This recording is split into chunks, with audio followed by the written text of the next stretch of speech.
dama duggoon rek pour ñëpp seen xoon. Ah bon?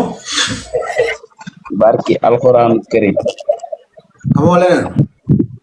Billaay ay xajama leen gënal. Amoo leneen yow lu dul lool.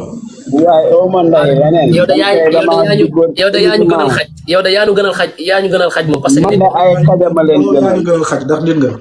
Waa léegi. Barki alxuraan ay xajama leen gënal. waa léegi question bi dafa seet loolu. man ay question man dama dugg uniquement pour wax leen ay xajama leen gënal. wala ñu may buddi ne buddi ma ko. léegi dañu dëppoo ci benn mbir mun naa la may nga saaga ko. mais accord saaga wu ma de man duma saaga mais dama lay wax ne ay xajama leen gënal. waaw kese. nee naa la ah nañu dëppoo ci benn affaire condition mun naa la may nga saaga ba doyal waaye chartantel ni boo paree di nga tontu question amul problème ma bàyyi la nga saaga ba doyal mais na nga chartantel ba ni soo paree di nga tontu question bismillah wante si ñoom yéegal leen rek genre yi nga xam ne si moom dañuy ñëw di saaga moom lañ bàyyi ñu saaga ñu ñaanal leen yàlla na yàlla jubal leen. bismillah loolu la TV